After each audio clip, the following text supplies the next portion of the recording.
A Annette le dolía todo el cuerpo. Se irguió un poco con lentitud hasta lograr sentarse, sintiéndose enferma por los cientos de dolores y pinchazos que le recorrían el cuerpo y que reclamaban su atención. Su cuello y su estómago eran una sinfonía de dolor. Se había torcido la muñeca derecha y sentía cómo las rodillas se le iban hinchando a cada segundo que pasaba. Sin embargo, el dolor, que era una pura agonía, se localizaba en el costado derecho. Estaba segura de que se había roto una o dos costillas, o al menos se las había astillado. Horrible mujer.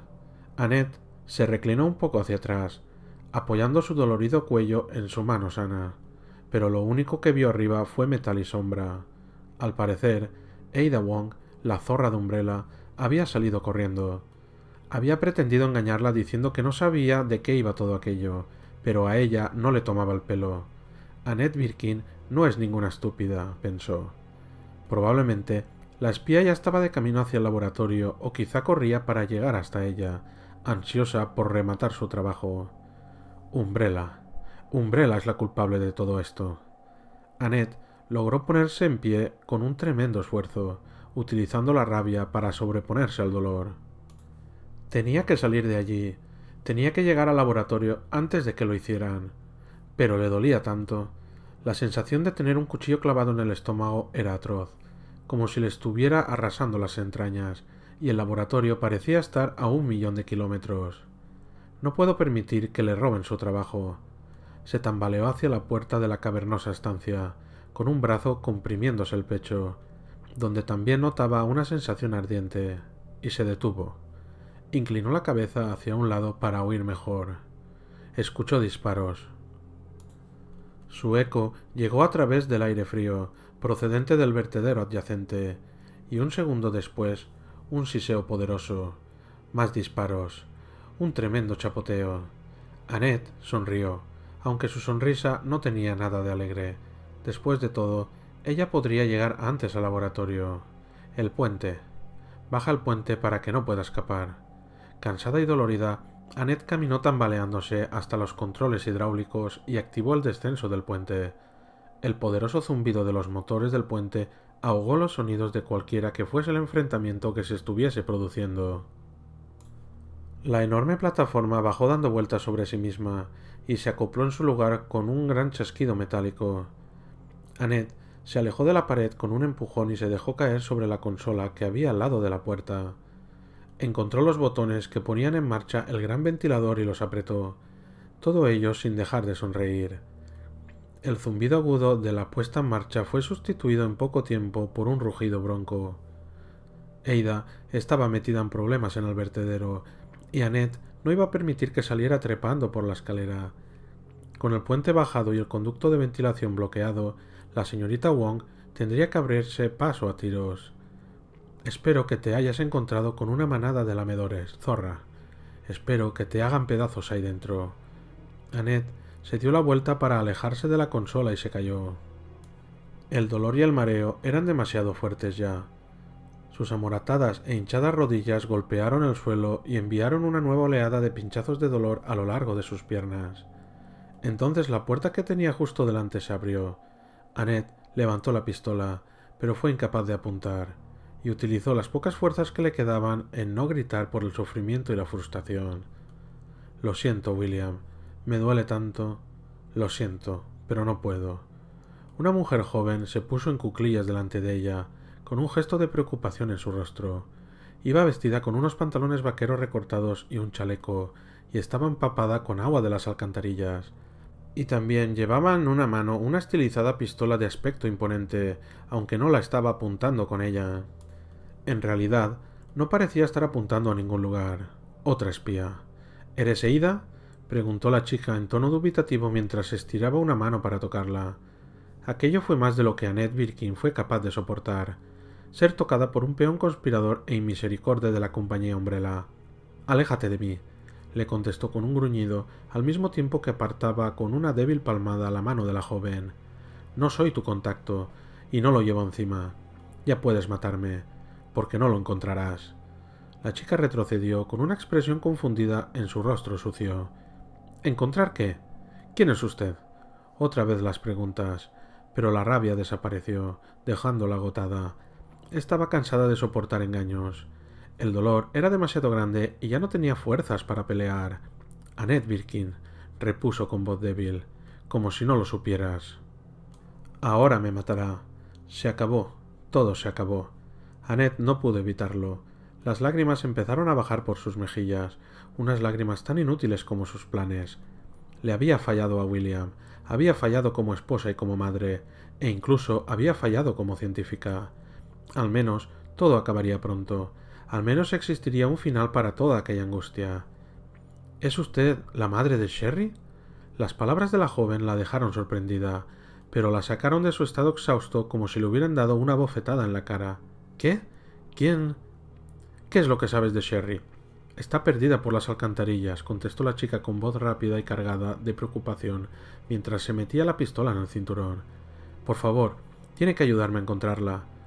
Se la tragó uno de los conductos de drenaje y no sé dónde buscarla.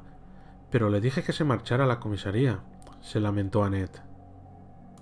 Había olvidado todo su dolor físico y su corazón latía en oleadas de incredulidad horrorizada. ¿Por qué está aquí? Este sitio es peligroso, puede morir. Y el virus G... Umbrella la encontrará y se la llevarán. ¿Por qué está aquí? La joven extendió el brazo de nuevo y la ayudó a levantarse. Annette no se opuso esta vez. Estaba demasiado débil y horrorizada para resistirse. Si Sherry estaba en las alcantarillas, si Umbrella la encontraba...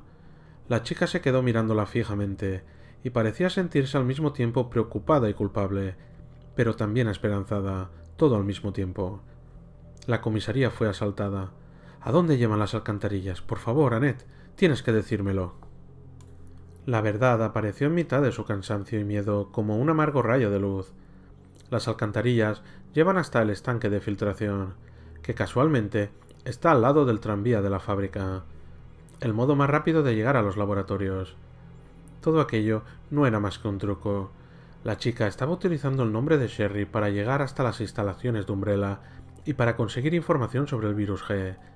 Sherry todavía estaba en la comisaría, sana y salva, y todo no era más que un montaje para engañarla. Pero la gente de Umbrella sabe cómo llegar al laboratorio. ¿Por qué me lo iba a preguntar si ya lo sabe? No tiene sentido. Annette levantó otra vez su pistola y su dolorida muñeca no dejó de temblar. Se alejó de la muchacha. Se sentía demasiado confundida. Había demasiadas preguntas sin respuesta, y como no estaba segura de nada, no pudo apretar el gatillo. No te muevas. No me sigas, dijo, haciendo caso omiso del dolor mientras extendía la mano hacia atrás para abrir la puerta. Te pegaré un tiro si intentas seguirme. Annette, no lo entiendo. Solo quiero ayudar. Cállate. Cállate y déjame sola. ¿Es que no puedes dejarme tranquila? Atravesó la puerta sin dejar de retroceder y luego la cerró en las narices de la sorprendida y atemorizada muchacha. Apretó su brazo sobre sus costillas, astilladas o rotas, en cuanto la puerta estuvo cerrada. Sherry. Era una mentira. Todo aquello tenía que ser una mentira, pero no cambiaba nada, de todas maneras. Todavía podía lograrlo. Tenía que lograr llegar hasta las instalaciones para acabar con lo que había empezado. Se dio la vuelta y comenzó a caminar tambaleándose, cojeando y jadeando. Entró en la fría oscuridad del pasillo de comunicación y dejó que cada doloroso paso fuera un recordatorio de lo que Umbrella le había hecho. Una caverna fría y silenciosa, con las paredes recubiertas de hielo, y estoy perdido. Estoy perdido y agotado, y llevo corriendo atemorizado desde hace mucho tiempo, así que me he sentado para descansar. Aquí se está tan tranquilo, tan fresco, pero me duele el brazo. Estoy sentado apoyado contra una pared en la que han empezado a crecer espinas, y una de ellas se me está clavando en la carne y me está atravesando. Duele mucho y tengo que levantarme. Tengo que encontrar a una persona, tengo que levantarme. Leon abrió los ojos y se dio cuenta inmediatamente de que había vuelto a perder el conocimiento. Darse cuenta de ello lo hizo dar un respingo, y el miedo repentino lo despertó por completo. Ada, Claire, Jesús, ¿cuánto tiempo llevo así? Apartó con suavidad la mano del hombro y notó la costra todavía húmeda y pegajosa de la sangre entre sus dedos. Le dolía, pero no con tanta intensidad como minutos antes. Al menos Había dejado de salir sangre, como mínimo, en la entrada de la herida. Los jirones de la camisa habían taponado el agujero, formando un sello junto a la sangre coagulada. Se inclinó un poco hacia adelante y extendió el brazo para tocar el lugar por donde había salido la bala. Sintió otra amalgama de tejido y de sangre solidificándose bajo el palpitar de la herida. No tenía forma alguna de estar seguro, pero casi estaba convencido de que la bala había atravesado limpiamente su cuerpo, perforando la carne pero sin llegar a tocarle el hueso, lo que significaba que había tenido mucha suerte. Aunque me hubiera volado el brazo. Ada todavía está por ahí, y dejé que Claire fuera en su busca. Tengo que buscarlas a las dos. Pensó que había sido el impacto de la herida, más que la pérdida de sangre o el dolor, lo que había provocado el desmayo. No podía permitirse pasar más tiempo recuperándose. Apretó los dientes y se apoyó sobre su brazo sano. Sintió sus músculos agarrotados por el frío húmedo que desprendía el cemento sobre el que había estado apoyado. Su hombro izquierdo rozó un momento la pared, y Leon jadeó cuanto el dolor se intensificó por un momento, punzante y tibio, hasta que retrocedió poco a poco después de unos segundos para convertirse en un latido sordo. Esperó mientras el dolor remitía, respirando trabajosamente y recordándose a sí mismo que podía haber sido mucho peor. Cuando por fin se puso completamente en pie, decidió que podía seguir adelante. No se sentía mareado ni aturdido, y aunque vio manchas de sangre en la pared y en el suelo, no era tanta como había creído que vería. Leon se giró procurando no mover demasiado el hombro de la herida y comenzó a recorrer el pasillo que llevaba hasta una puerta cerrada, situada en uno de sus extremos. Avanzó todo lo deprisa que pudo y se atrevió. Vio otro túnel repleto de agua cuando cruzó la puerta, un túnel que se prolongaba en ambas direcciones. Había una escalera a la izquierda, pero ni siquiera pensó en cómo podría subirla sin abrir de nuevo su herida. Además, en el extremo de la escalera oyó las palas de un enorme ventilador que estaba en marcha. Se dirigió hacia la derecha, metiéndose en el agua oscura y provocando pequeñas olas, con la esperanza de ver alguna pista que le indicara hacia dónde se habían dirigido Ada y Claire. Perseguir a quien nos ha disparado. ¿Cómo ha podido hacer eso? ¿Cómo ha podido dejarme allí así? Se había jurado a sí mismo, después de su enfrentamiento con el ser que les había vomitado aquellos bichejos, que no daría nada por supuesto sobre la señorita Ada Wong. A ratos era encantadora y tonteaba con él, y al momento siguiente se dedicaba a rechazarlo. Además, si de verdad había aprendido a disparar con pistolas de pintura, él era un ejecutivo de banca. Sin embargo, a pesar de su comportamiento capaz de confundirlo y de su más que probable duplicidad, le gustaba. Era inteligente y tenía mucha confianza en sí misma, además de que era muy guapa. Él suponía que debajo de aquella fachada contradictoria se encontraba una buena persona, pero te abandonó para perseguir a quien os había disparado. Te dejó tirado en el suelo con una bala en el hombro. Sí, vaya, es estupenda. Deberías casarte con ella. Llegó a una bifurcación del túnel y decidió dejar de intentar imaginarse los motivos de las acciones de Ada y se dijo que debía preguntárselo a ella cuando la encontrara, si la encontraba. La puerta de la derecha estaba cerrada con llave, así que giró a la izquierda, atisbando con inseguridad en las sombras cada vez más oscuras mientras avanzaba. No debería haber permitido que Claire saliera en busca de Ada sin él. Debería haberse levantado y haberla acompañado. Se detuvo cuando creyó percibir algo. Disparos en la lejanía, en algún punto por delante de donde él se encontraba, con el eco distorsionado por el laberíntico diseño de los túneles que formaban el sistema de alcantarillas. Leon apretó su muñeca contra la herida sin soltar la Magnum y empezó a correr. El dolor se intensificó de nuevo inmediatamente y le provocó náuseas. No pudo avanzar más rápido que a un pequeño trote, y el agua retrasaba su marcha tanto como el agudo dolor.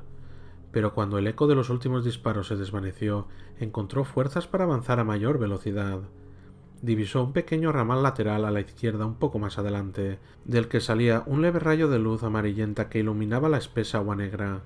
Incluso antes de llegar allí, se dio cuenta de que debería tomar una decisión, porque un poco más adelante de aquel punto vio una especie de plataforma, con una puerta de aspecto resistente en mitad de los ladrillos que cortaban aquella parte del túnel.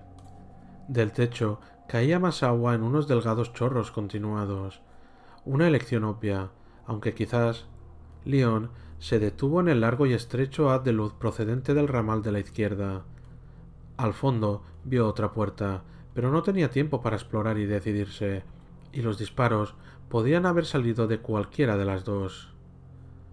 Escuchó disparos a la izquierda. Leon se lanzó hacia el nuevo túnel y el dolor se agudizó aún más, al mismo tiempo que sentía una cálida humedad en la muñeca cuando la herida se abrió y comenzó a rezumar sangre. Hizo caso omiso del dolor, apresurándose en llegar hasta la puerta y abrirla, para oír con claridad más disparos mientras recorría el resto del pasillo en el que había entrado. El corredor era mucho más amplio que los túneles del sistema de alcantarillado, aunque igual de oscuro y frío. Probablemente era un túnel de transporte para material pesado industrial. Giró a la izquierda y luego a la izquierda otra vez. En la segunda esquina pudo ver, mientras corría, un montón de cajas apiladas y una estantería de metal llena de contenedores metálicos, justo al lado de una puerta de carga y descarga. Acetileno, o quizás oxígeno. Dios, ¿qué clase de criatura necesita tantas balas para morir? Oyó otra andanada de disparos, luego un chapoteo en el agua y un ruido diferente, un siseo gutural y profundo que le heló la sangre de las venas. Era un sonido extrañamente familiar, pero demasiado fuerte para que fuera posible. 1 millón de serpientes a la vez. Quizás 1 millar de gatos gigantes o, incluso, algún tipo de dinosaurio primitivo y terrible. Echó a correr, abandonando por fin la pretensión de mantener cerrada la herida. Necesitaba los dos brazos para impulsarse si quería avanzar con mayor rapidez. El final del túnel ya estaba cercano. Vio un panel de luces titilantes y una abertura a la izquierda, otra puerta de carga enorme, y se detuvo justo a tiempo antes de cruzarse en la línea de fuego cuando sonó otra rápida sucesión de disparos, a la vez que una tremenda rociada de líquido inundaba el pasillo, haciendo bajar grandes cortinas de agua de las paredes. ¡Alto! Voy a pasar, gritó. Entonces oyó la voz de Ada. Sintió una enorme oleada de alivio a pesar del horror que sabía que se encontraba a un paso de ellos. —¡Leon! ¡Está viva! Se plantó delante de la puerta abierta con la Magnum en alto y la herida abierta y sangrando. Y vio a Ada al otro lado de un lago de mugre, cajas y maderos rotos que flotaban sobre el turbio y turbulento líquido. Estaba de pie sobre una pequeña plataforma de cemento que sobresalía, detrás de una escalera, con su vereta apuntando hacia las agitadas aguas estancadas en el lugar. —Ada, ¿qué? Un gigantesco surtidor salió disparado del pequeño lago y lo arrojó de espaldas hacia el pasillo de nuevo. Ocurrió tan deprisa que no llegó a verlo hasta que se encontró por los aires, y su mente absorbió la imagen justo cuando aterrizaba en el suelo. Cayó sobre su hombro herido y lanzó un grito, provocado tanto por el fuerte dolor como por lo que había visto. Un cocodrilo. Leon se puso en pie y comenzó a alejarse tambaleándose antes de saber ni siquiera si podría levantarse. El gigantesco lagarto, un cocodrilo de 10 metros como mínimo, apareció en el pasillo a su espalda lanzando un tremendo rugido. Las superficies temblaron cuando el enorme reptil salió de la guarida que lo albergaba, y su cuerpo arrojó litros de agua además de la que resbalaba por sus fauces abiertas repletas de dientes. Una boca tan grande como yo, no, más grande. Leon empezó a correr sin sentir ya dolor alguno, con el corazón latiéndole a toda velocidad debido al pánico puramente animal que sentía.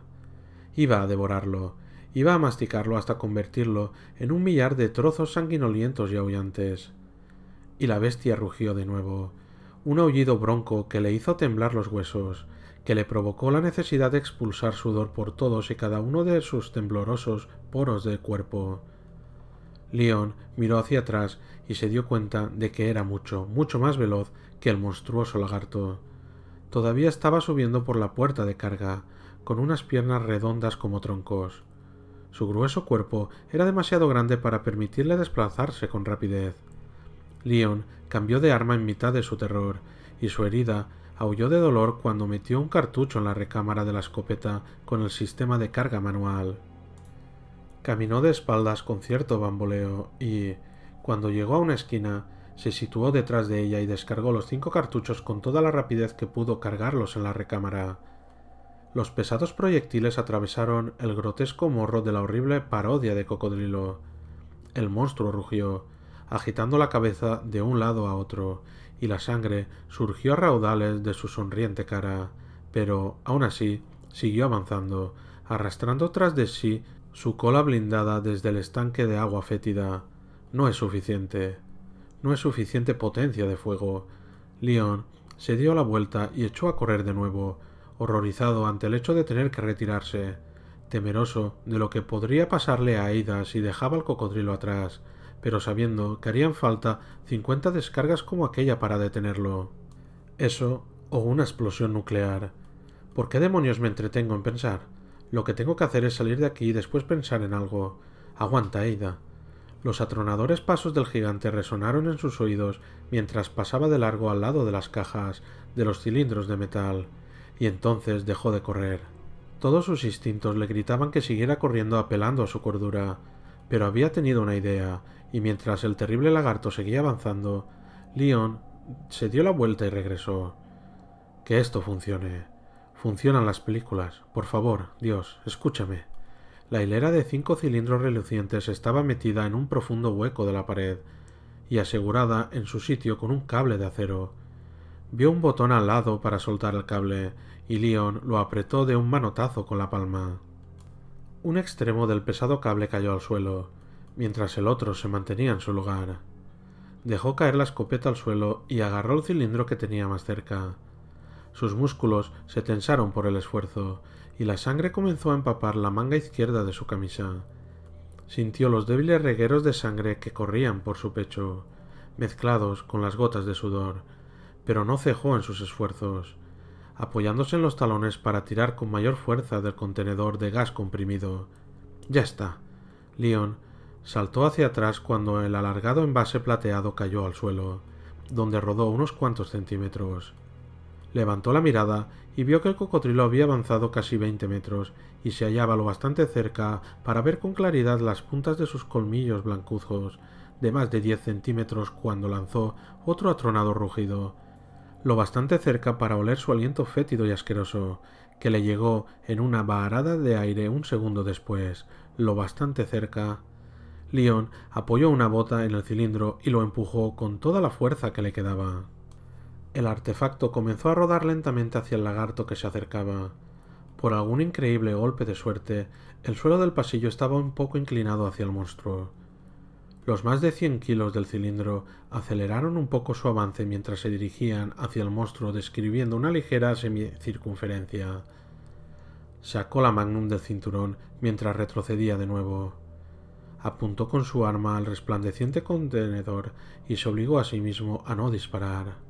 El cocodrilo siguió avanzando, y su cola azotó las paredes con tal fuerza que provocó unos pequeños desprendimientos de polvo de cemento que cayeron desde el techo y las paredes con cada coletazo. Leon estaba completamente asombrado, en un estado de terror tan primario que lo único que pudo hacer para no darse la vuelta y salir corriendo fue seguir allí mirando asombrado. Vamos, cabrón.